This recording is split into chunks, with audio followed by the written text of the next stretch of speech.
This is the biggest fire Greenfield has ever seen. He says there's just a small amount of salt left. Investigators spent the majority of the day searching the river behind me for the body of 21-year-old Rose Goggins. Donating to organizations like the Red Cross can be as easy as the touch of your finger. Technology like texting and the internet has allowed agencies to raise more money than ever before. The river right now is resting at 29 feet, but officials expect it to rise another 2 feet. Searching through the weeds behind me, investigators found 72 new marijuana seedlings, plus these 15 grown plants. ABC 7 Eyewitness News reporter Jonquil Newland is live from Pewborn Park, where the truck was taken earlier today. Jonquil? Brad Kelly, right now there are some new details developing in this story, and of course right now I'm joined by Lieutenant Brad Wilbanks with the Tennessee Highway Patrol. Now, Lieutenant, what can you tell us about what's going on in Shelby County? Well, Jonquil, as you've heard me say all week, I have to wait for confirmation. I do know the vehicle's been stopped. I do know 2 white males are in custody.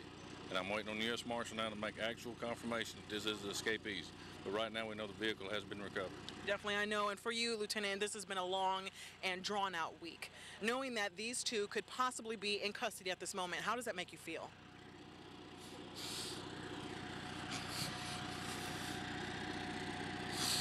You guys have worked tirelessly around the clock with I don't know even how many manpowers. You guys have to be feeling a sense of pride at this moment.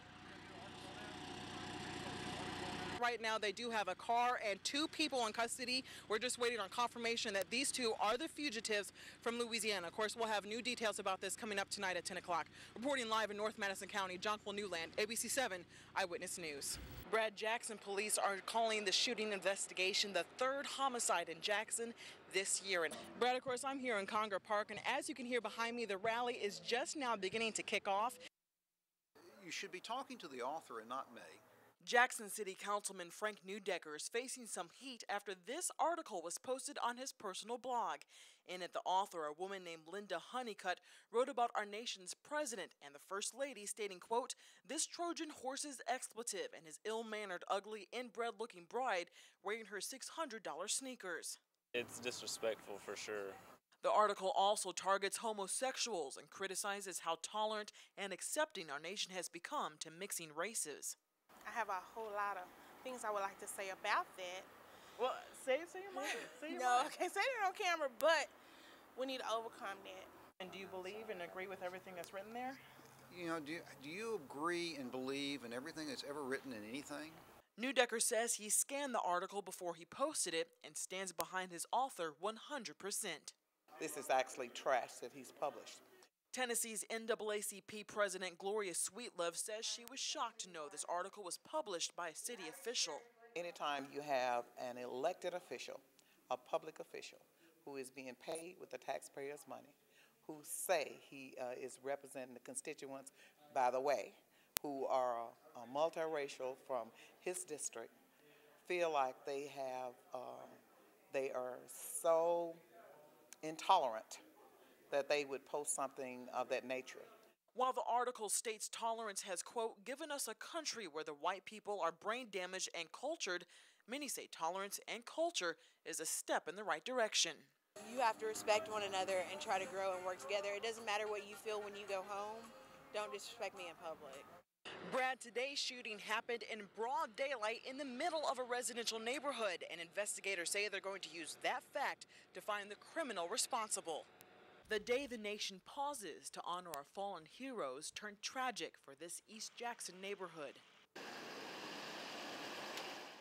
According to investigators, 22-year-old Marquitas Bailey of Jackson was gunned down in broad daylight. I guess the first question is why, and when are we as people in this community going to come together and speak out about crime in our area?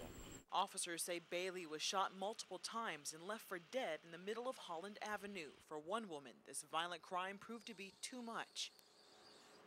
It's bad all over and everything. I just don't see how people can live together and be mean the way they are. This World War II veteran and East Jackson resident wants to remain anonymous, but says the crime in his neighborhood has gotten worse in the decades he's lived there. It just shows that they don't have anything to do other than mess up, do things they shouldn't do. Investigators say they're taking advantage of the fact the shooting happened in the middle of the afternoon. but there were witnesses to it, and we are in the process of interviewing those people at this time. But for this community, a day of remembrance turned into a day of violence and heartache. On a day like this, to lose a family member, lose anybody, it's sad. It's sad for our city. It's sad for this district. I'm asking the person, if he's watching this, turn yourself in. It's probably the safest thing for you also. Now investigators are describing the suspect as a black male in his early 20s or late teens. He has a slender build and is about 5'10" to 6 feet tall. He was last seen wearing dark jeans and a green fitted baseball cap, but no shirt. He was carrying a white t-shirt in his hand.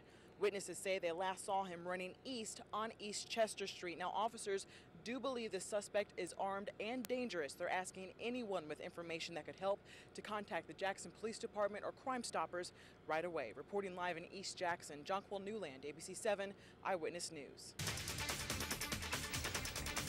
We begin tonight in Gibson County, where officers are investigating a suspicious death in Humboldt. Thanks for joining us on Jonquil Newland. Brett and Kelly have the evening off. According to Humboldt police, a woman was found dead on West Elliott Street just after 3 o'clock this afternoon. Now, while officers are not saying much more than that, the victim's family says this incident is an obvious homicide, and they want the people behind it brought to justice. I spoke with some of those family members in Humboldt this afternoon.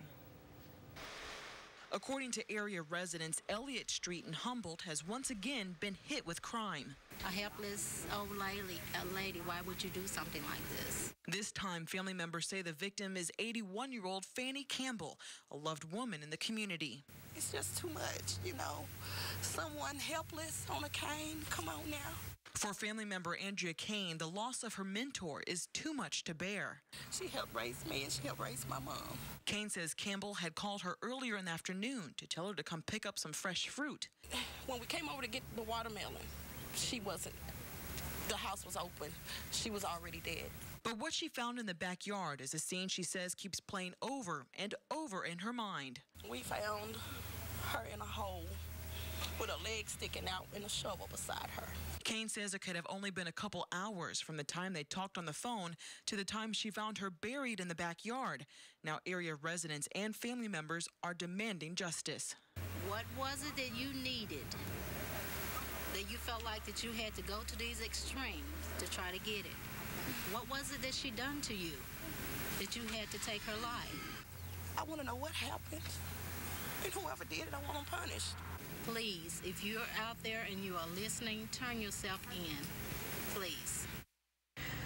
Now, the TBI is also working this death investigation. The victim's body has been taken to Memphis for an autopsy. Police are asking anyone who may have seen something suspicious along Elliott Street between 1 o'clock and 3 o'clock this afternoon to step forward.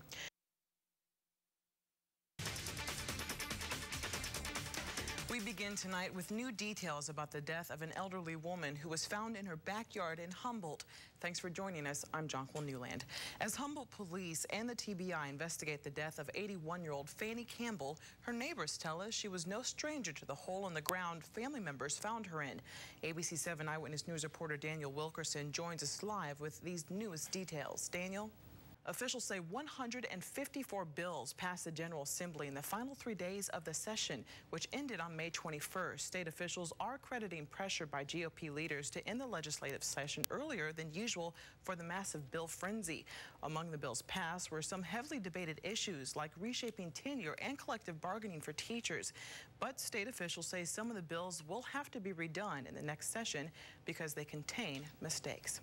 Well, now it's time for our first look at weather. I'm joined by meteorologist Brittany Patterson. And Brittany, today was beautiful. It was, and it wasn't too hot, which made it even better, especially if you were outdoors. Let's take a look outside right now. A first look